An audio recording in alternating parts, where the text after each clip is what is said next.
ये हमारा 8वां चैप्टर है, ईश्वर से अनुराग। चलिए स्टार्ट करते हैं अपना चैप्टर। आपने लोगों को पूजा पाठ करते अथवा भजन कीर्तन या कव्वाली गाते चुपचाप ईश्वर के नाम का जाप करते हुए देखा होगा।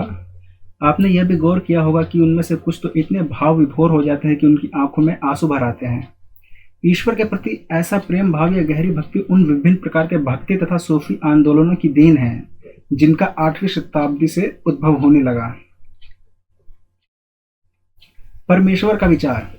बड़े बड़े राज्यों के उदय होने से पहले भिन्न भिन्न समूह के लोग अपने अपने देवी देवताओं की पूजा किया करते थे। जब लोग नगरों के विकास और व्यापार तथा साम्राज्य के माध्यम से एक साथ आते गए, तब नए नए विचार विकसित होने लगे। यह बात व्यापक रूप से स्वीकार करने जाने लगी कि सभी जीवधारी अच्छे तथा बुरे कर्म करते हुए जीवन मरण और पुनर्जीवन के अनंत चक्रों से गुजरते हैं। इसी प्रकार यह विचार भी गहरा बैठ गया था कि सभी व्यक्ति जन्म के समय भी एक बराबर नहीं होते हैं। यह मान्यता थी कि सामाजिक विशेषाधिकार यानी कि समाज में कुछ विशेष अधिकार किसी उच्च परिवार अथवा ऊंची जाति में पैदा होने के कारण मिलते हैं, कई पांडित्यपूर्ण ग्रंथों का विषय था। अनेक लोग ऐसे विचारों के कारण बेचैन थे, इसलिए वे बुद्ध तथा जैनों के उपदेशों की ओर उन्मुख हुए, जिनके अनुसार व्यक्तिगत प्रयासों से सामाजिक अंतरों को दूर किया जा सकता है और पुनर्जन्म के चक्र से छुटकारा पाया जा सकता है। कुछ अन्य लोग परमेश्वर संबंधी इस विचार से आकर्षित हुए कि यदि मनुष्य भक्ति भाव से परमेश्वर की शरण में जाए तो परमेश्वर व्यक्ति को इस बंधन से मुक्त कर सकता है। श्रीमद् भगवद गीता में व्यक्त यह विचार सामान्य सन यानी कि ईस्वी सन के प्रारंभिक शताब्दियों में लोकप्रिय हो गया था। विशद धार्मिक अनुष्ठानों के माध्यम से शिव, विष्णु तथा दुर्गा को परम देवी देवताओं के रूप में पूजा जाने लगा। साथ साथ भिन्न भिन्न क्षेत्रों में पूजे जाने वाले देवों एवं देवियों के शिव, विष्णु या दुर्गा का रूप माने जाने लगा। इसी प्रक्रिया में स्थानीय मिथक तथा किस्से कहानियां पौराणिक कथाओं के अंग बन गए। पुराणों में पूजा की जिन पद्धतियों की अनुशंसा की गई थी उन्हें स्थानीय पंथों में भी अपनाया जाने लगा। आगे चलकर पुराणों में भी इस बात का उल्लेख किया गया कि भक्त भले ही किसी भी जाति पाति का हो, वह सच्ची भक्ति से ईश्वर की कृपा प्राप्त कर सकता है। भक्ति की विचारधारा इतनी लोकप्रिय हो गई कि बौद्धों और जैन मतावलंबियों ने इन विश्वासों को अपना लिया। दक्षिण भारत में भक्ति का एक नया प्रकार नयनार और अलवार। अब देखते हैं ये नयनार और अलवार क्या थे। 7वीं से 9वीं शताब्दियों के बीच कुछ नए धार्मिक आंदोलनों का प्रादुर्भाव हुआ। इन आंदोलनों का नेतृत्व नयनारों जो कि शैव संत और अलवारों जो कि वैष्णव संत थे, इन्होंने किया। ये संत सभी जातियों के थे, जिनमें पुलैया और पनार जैसी अस्पृश्य समझे जाने वाली जातियों के लोग भी शामिल थे।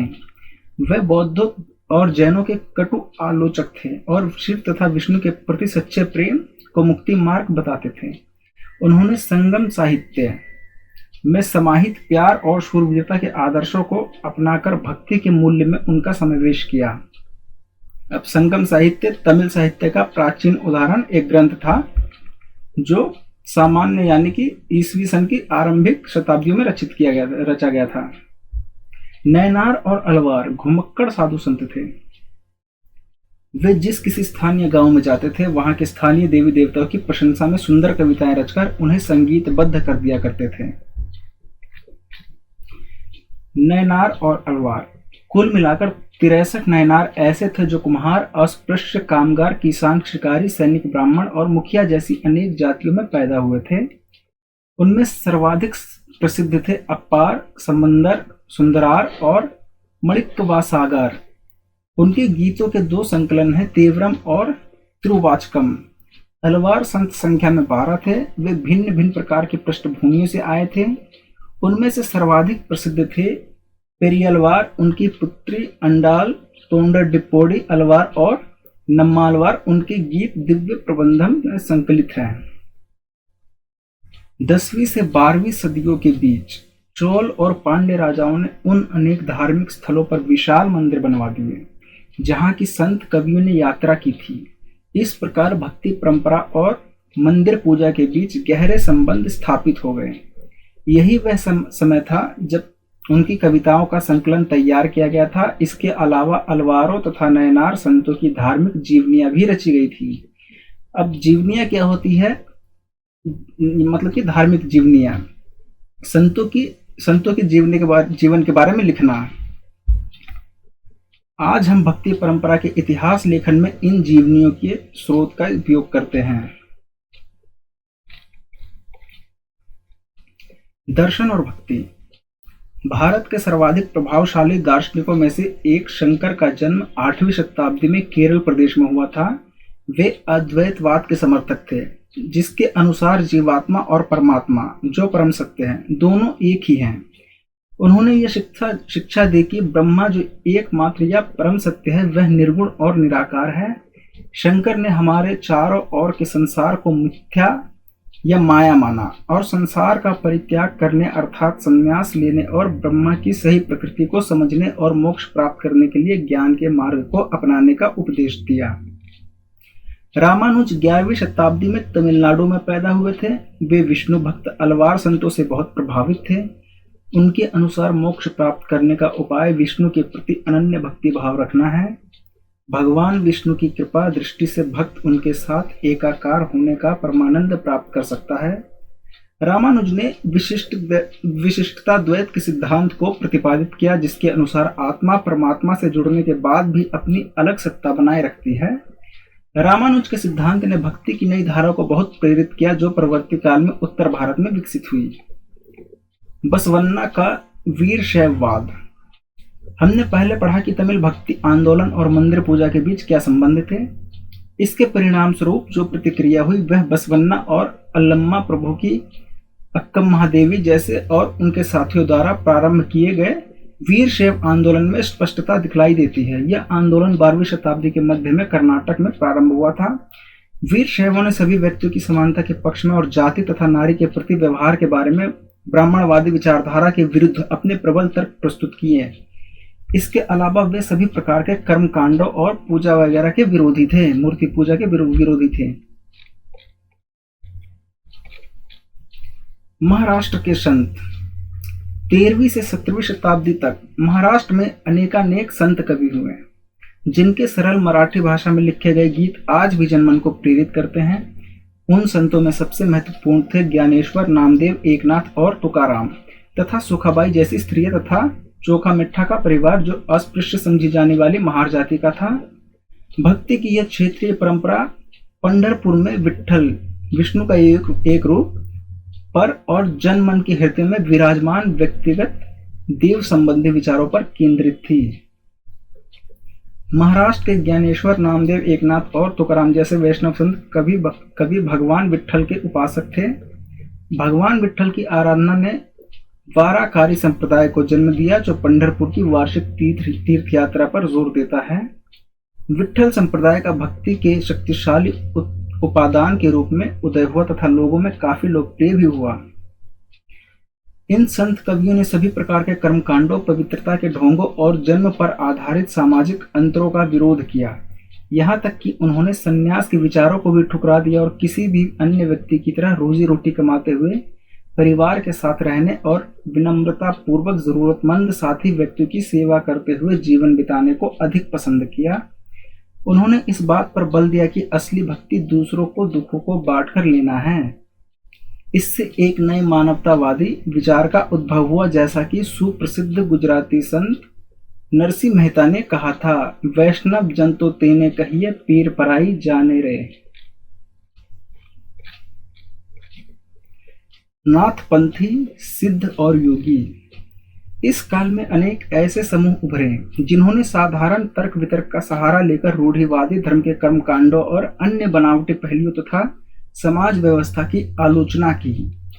उनमें नाथपंथी, सिद्धाचार और योगी जन उल्लेखनीय हैं। उन्होंने संसार का परित्याग करने का समर्थन किया। उनके विचार से निराकार परम सत्य का चिंतन मनन और उसके साथ एक हो जाने की अनुभूति ही मोक्ष का मार्ग है।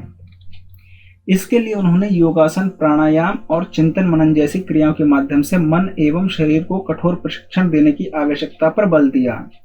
ये समूह खास तौर पर नीची कही जाने वाली जातियों में बहुत लोकप्रिय हुए। उनके द्वारा की गई रूढ़िवादी धर्म की आलोचना ने भक्ति मार्गीय धर्म के लिए आधार तैयार किया, जो आगे चलकर उत्तरी भारत में लोकप्रिय शक्ति बना। इस्लाम और सूफी संत। संतों और सूफियों में बहुत अधिक समानता थी, यहाँ तक कि यह भी माना जाता है कि उन्होंने आपस में कई विचारों का आदान प्रदान किया और उन्हें अपनाया। सूफी मुसलमान रहस्यवादी थे। वे धर्म के बाहरी आडंबरों को अस्वीकार करते हुए ईश्वर के प्रति प्रेम और भक्ति तथा सभी मनुष्यों के प्रति दयाभाव रखने पर बल देते थे। इस्लाम ने एकेश्वरवाद यानी एक अल्लाह के प्रति पूर्ण समर्पण का दृढ़ता से प्रचार किया। 8वीं और 9वीं शताब्दी में धार्मिक विद्वानों ने पवित्र कानून जो कि शरिया है और इस्लामिक धर्मशास्त्र के विभिन्न पहलुओं को विकसित किया। इस्लाम धीरे धीरे और जटिल होता गया, जबकि सूफियों ने एक अलग रास्ता दिखाया जो ईश्वर के प्रति व्यक्तिगत समर्पण पर बल दिया। सूफी लोगों ने मुस्लिम धार्मिक विद्वानों द्वारा निर्धारित विशद कर्मकांड और आचार संहिता को बहुत कुछ अस्वीकार कर दिया। वे ईश्वर के साथ ठीक उसी प्रकार जुड़े रहना चाहते थे जिस प्रकार एक प्रेमी दुनिया की परवाह किए बिना अपनी प्रियतमा के साथ जुड़े रहना चाहता है। संत कवियों की तरह सूफी लोग भी अपनी भावनाओं को व्यक्त करने के लिए काव्य रचना किया करते थे। गद्य में एक विस्तृत साहित्य तथा कई किस्से कहानियों का इन सूफी संतों के इर्द गिर्द विकसित हुई।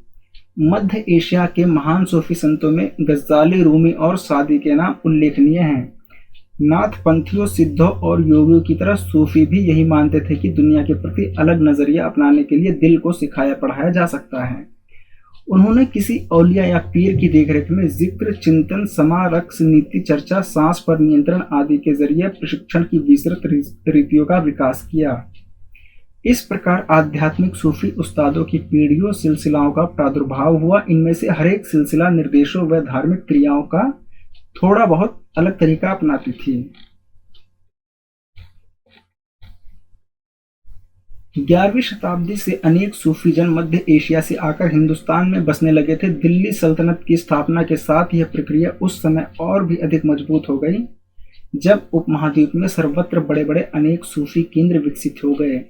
चिश्ती सिलसिला इन सभी सिलसिलों में सबसे अधिक प्रभावशाली था। इसमें औलियाओं की एक लंबी परंपरा थी, जैसे अजमेर के ख्वाजा मुइनुद्दीन चिश्ती, दिल्ली के कुतुबुद्दीन बख्तियार काकी, पंजाब के बाबा फरीद, दिल्ली के ख्वाजा निजामुद्दीन औलिया और गुलबर्ग के बंदा नवाज गिसुदराज। सूफी संत अपने खानकाहों में विशेष बैठकों का आयोजन करते थे, जहां सभी प्रकार के भक्तगण, जिनमें शाही घरानों के लोग तथा अभिजात और आम लोग भी शामिल होते थे, इन खानकाहों में आते थे। खानकाह किसे कहते हैं? सूफी संस्था जहां सूफी संत अक्सर रहते भी थे। वे आध्यात्मिक विषयों पर चर्चा करते थे, अपनी दुनियादारी की समस्याओं को सुलझाने के लिए संतों से आशीर्वाद मांगते थे तथा संगीत और नृत्य के जलसों में ही शामिल होकर चले जाते थे। अक्सर लोग ये समझते थे कि सूफी औलियाओं के पास चमत्कारिक शक्तियां होती है, जिनसे आम लोगों की बीमारियों और तकलीफों से छुटकारा मिल सकता है। सूफी संत की दरगाह एक तीर्थस्थल बन जाता था, जहां सभी ईमान धर्म के लोग हजारों की संख्या में इकट्ठे होते थे। देखिए, इस इमेज में दिखाया गया है कि सभी पृष्ठभूमि के भक्त सूफी दरगाहों पर जाते हुए। मालिक प्रभु की खोज, ये हम छोड़ देते हैं। उत्तर भारत में धार्मिक बदलाव। 13वीं सदी के बाद उत्तरी भारत में भक्ति आंदोलन की एक नई लहर आई। यह एक ऐसा युग था जब इस्लाम, ब्राह्मणवादी हिंदू धर्म, सूफी मत, भक्ति की विभिन्न धाराओं ने और नाथपंथियों, सिद्धों तथा योगियों ने परस्पर एक दूसरे को प्रभावित किया। हमने देखा कि नए नगरों और राज्यों का उद्भव हो रहा था और लोग अपने लिए नए नए व्यवसाय और नई नई भूमिकाएं खोज रहे थे। ऐसे लोग, विशेष रूप से शिल्पी, कृषक, व्यापारी और मजदूर, इन नए संतों के विचारों को सुनने के लिए इकट्ठे हो जाते थे। फिर वे उनका प्रचार करते थे। उनमें से कबीर और बाबा गुरु नानक जैसे कुछ संतों ने सभी आडंबरपूर्ण रूढ़िवादी धर्मों को अस्वीकार कर दिया। तुलसीदास और सूरदास जैसे कुछ अन्य संतों ने उस समय विद्यमान विश्वासों तथा पद्धतियों को स्वीकार करते हुए उन्हें सबकी पहुंच में लाने का प्रयत्न किया। तुलसीदास ने ईश्वर को राम के रूप में धारण किया। अवधि में लिखी गई तुलसीदास की रचना रामचरितमानस उनके भक्ति भाव की अभिव्यक्ति और साहित्यिक कृति दोनों ही दृष्टियों से महत्वपूर्ण है। सूरदास श्री कृष्ण के अनन्य भक्त थे। उनकी रचनाएं सूर सागर, सूर सारावली और साहित्य लहरी में संग्रहित हैं एवं उनके भक्ति भाव को अभिव्यक्त करती हैं। असम के शंकर देव जो इन्हीं के समकालीन थे, उन्होंने विष्णु की भक्ति पर बल दिया और असमिया भाषा में कविताएं तथा नाटक लिखे। उन्हें ही नामघर स्थापित करने की पद्धति चलाई। अब उन्होंने ही नामघर स्थापित करने की पद्धति चलाई जो आज तक चल रही है। नामघर मतलब कविता पाठ और प्रार्थना गृह। अब इस मैप में दिखाया गया है जो मुख्य भक्ति संत तथा उनसे जुड़े क्षेत्र कौन कौन से थे। ये मैप आप लोग एक बार बुक में देख लेना। ये पाकिस्तान का एरिया है। बाबा गुरु नानक 15वीं-16वीं शताब्दी के दौरान। ये असम का क्षेत्र है। शंकर देव ये भी 15वीं-16वीं शताब्दी के दौरान है। सूरदास उत्तर प्रदेश के इस क्षेत्र में है। और यहाँ नीचे आएंगे तो मणिक सागर, रामानुज, नम्मालवार, ये सारे दक्षिण भारत के हैं। और मध्य भारत में कुछ है, इसको आप लोग देख लेना। मध्य भारत में कबीर, रैदास, वल्लभाचार्य, तुलसीदास, ये सभी 15वीं और 16वीं शताब्दियों के क्षेत्र हैं। शंकर देव की भक्ति का एक सार एक शरण नाम धर्म एक सर्वोत्तम सत्ता के प्रति समर्पण के नाम से जाना गया। शंकर देव की शिक्षाएं भगवत गीता तथा भागवत पुराण पर आधारित है। उन्होंने ज्ञान के प्रसार के लिए सत्र या मठों की स्थापना को प्रोत्साहित किया। उनकी प्रमुख रचना में कीर्तन घोष शामिल है। इस परंपरा में दादू दयाल, रविदास और मीराबाई जैसे संत भी शामिल थे। मीराबाई एक राजपूत राजकुमारी थी जिनका विवाह 16वीं शताब्दी में मेवाड़ के एक राजसी घराने में हुआ था। मीराबाई रविदास जो अस्पृश्य जाति के माने जाते थे की अनुयायी बन गई। अब मीरादास रविदास की अनुयायी बन गई। वे कृष्ण के प्रति समर्पित थी और उन्होंने अपने गहरे भक्ति भाव को कई भजनों में अभिव्यक्त किया है। उनके गीतों ने उच्च जातियों की रीतियों नियमों को खुली चुनौती दी तथा ये गीत राजस्थान व गुजरात के जनसाधारण में बहुत लोकप्रिय हो गए। इन संतों में से अधिकांश का विशिष्ट अभिलक्षण यह है कि इनकी कृतियां क्षेत्रीय भाषाओं में रची गई और इन्हें आसानी से गाया जा सकता था। इसलिए ये बेहद लोकप्रिय हुई और पीढ़ी दर पीढ़ी मौखिक रूप से चलती रही। प्रायः इन गीतों के प्रसारण में सर्वाधिक निर्धन, सर्वाधिक वंचित समुदाय और महिलाओं की भूमिका रही है। प्रसारण की इस प्रक्रिया में ये सभी लोग अक्सर अपने अनुभव भी जोड़ देते थे। इस तरह आज मिलने वाले गीत संतों की रचनाएं तो हैं ही, साथ साथ उन पीढ़ियों के लोगों की रचनाएं मानी जा सकती है जो उन्हें गाया करते थे। वे हमारी जीती जागती जन संस्कृति का अंग बन गई हैं। भक्ति संतों का एक महत्वपूर्ण योगदान संगीत के विकास में था। बंगाल के जयदेव ने संस्कृत में गीत गोविंद की रचना की, जिसमें हर गीत एक विशेष राग और ताल में रचित है। संगीत पर इन संतों का एक महत्वपूर्ण प्रभाव भजन, कीर्तन और अभंग का प्रयोग था। इन गीतों ने मनोभावनात्मक अनुभवों पर बल देते हैं जनमानस को ज्यादा आकर्षित किया। अब कबीर को देखते हैं नजदीक के एक नजर से। कबीर नजदीक से एक नजर। कबीर संभवतः 15वीं-16वीं सदी में हुए थे। वे एक अत्यधिक प्रभावशाली संत थे। उनका पालन पोषण बनारस में उसके आसपास के एक मुसलमान जुलाहा यानी बुनकर परिवार में हुआ था। उनके जीवन के बारे में हमारे पास बहुत कम विश्वसनीय जानकारी है। हमें उनके विचारों की जानकारी उनकी साखियों और पदों के विशाल संग्रह से मिलती है, जिनके बारे में यह कहा जाता है कि इनकी रचना तो कबीर ने की थी, परंतु ये घुमंतु भजन गायकों के द्वारा गाए जाते थे। इनमें से कुछ भजन गुरु ग्रंथ साहब, पंचवाणी और बीजक में संग्रहित एवं सुरक्षित हैं। कबीर के उपदेश प्रमुख धार्मिक परंपराओं की पूर्ण एवं प्रचंड अस्वीकृति पर आधारित थे। उनके उपदेशों में ब्राह्मणवादी हिंदू धर्म और इस्लाम दोनों की बाह्य आडंबरपूर्ण पूजा के सभी रूपों का मजाक उड़ाया गया है। उनके काव्य की भाषा बोलचाल की हिंदी थी, जो आम आदमी द्वारा आसानी से समझी जा सकती थी। उन्होंने कभी कभी रहस्यमय भाषा का भी प्रयोग किया, जिसे समझना कठिन होता है। कबीर निराकार परमेश्वर में विश्वास रखते थे। उन्होंने ये उपदेश दिया कि भक्ति के माध्यम से ही मोक्ष यानी मुक्ति प्राप्त हो सकती है। हिंदू तथा मुसलमान दोनों लोग उनके अनुयायी हो गए। बाबा गुरु नानक नजदीक से एक नजर। कबीर की अपेक्षा बाबा गुरु नानक के बारे में हम कहीं अधिक जानते हैं। तलवंडी जो कि पाकिस्तान में ननकाना साहब में जन्म लेने वाले बाबा गुरु नानक ने करतारपुर में एक केंद्र स्थापित करने से पहले कई यात्राएं की। उन्होंने अपने अनुयायियों के लिए करतारपुर में एक नियमित उपासना पद्धति अपनाई, जिसके अंतर्गत उन्हीं के शब्दों यानी कि भजनों को गाया जाता था। उनके अनुयायी अपने अपने पहले धर्म या जाति अथवा लिंग भेद को नजरअंदाज करके एक सांझी रसोई में इकट्ठे खाते पीते थे। इसे लंगर कहा जाता था। बाबा गुरु नानक ने उपासना और धार्मिक कार्यों के लिए जो जगह नियुक्त की थी उसे धर्मसाल कहा गया, आज इसे गुरुद्वारा कहते हैं। 1539 में अपनी मृत्यु के पूर्व बाबा गुरु नानक ने एक अनुयायी को अपना उत्तराधिकारी चुना। इसका नाम लहड़ा था, लेकिन ये गुरु अंगद के नाम से जाने गए। गुरु अंगद नाम का महत्व यह था कि गुरु अंगद बाबा गुरु नानक के ही अंग माने गए। गुरु अंगद ने बाबा गुरु नानक की रचनाओं का संग्रह किया और उस संग्रह में अपनी कृतियां भी जोड़ दी। संग्रह एक नई लिपि गुरुमुखी में लिखा गया था।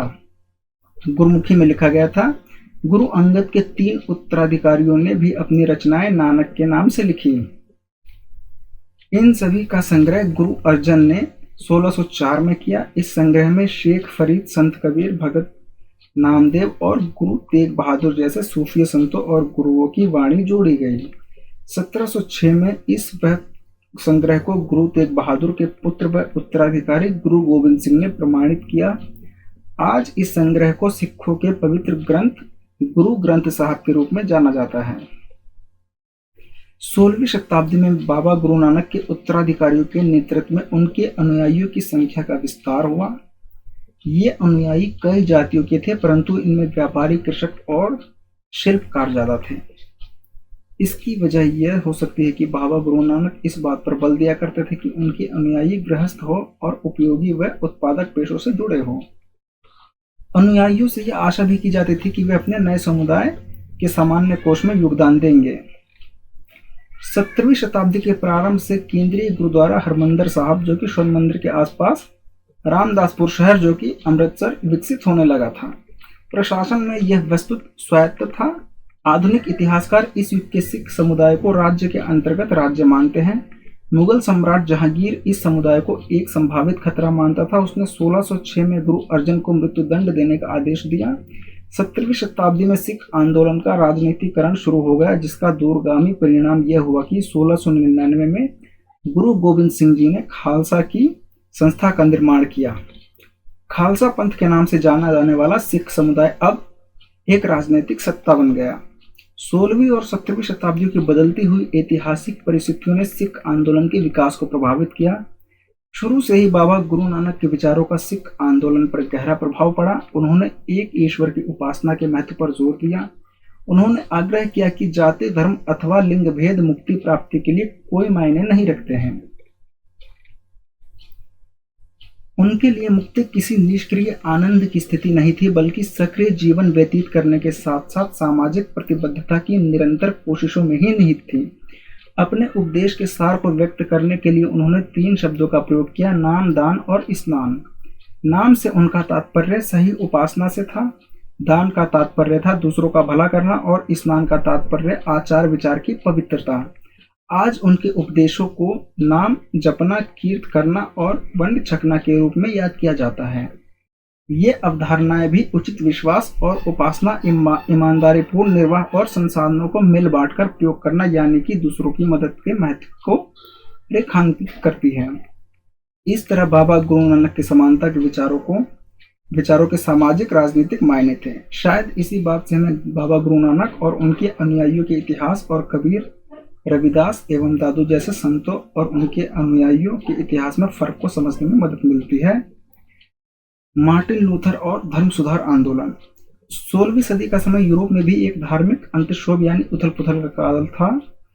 तब ईसाई धर्म में अनेक परिवर्तन हुए, जिन्हें लाने वाले महत्वपूर्ण नेताओं में से एक थे मार्टिन लूथर। लूथर ने यह महसूस किया कि रोमन कैथोलिक चर्च के अनेक आचार व्यवहार बाइबल की शिक्षाओं के विरुद्ध जाते हैं। लूथर ने लैटिन भाषा के बजाय आम लोगों की भाषा के प्रयोग को प्रोत्साहन दिया और बाइबल का जर्मन भाषा में अनुवाद किया। वे दंड मोचन की उस प्रथा के घोर विरोधी थे, जिसके अंतर्गत पाप कर्मों को क्षमा कराने के लिए चर्च को दान दिया जाता था। छापे खाने के बढ़ते हुए प्रयोग से उनकी रचनाओं का व्यापक रूप से प्रचार प्रसार हुआ। अनेक प्रोटेस्टेंट ईसाई धर्म संप्रदाय उद्भव लूथर की शिक्षाओं में ही खोजे जाते हैं।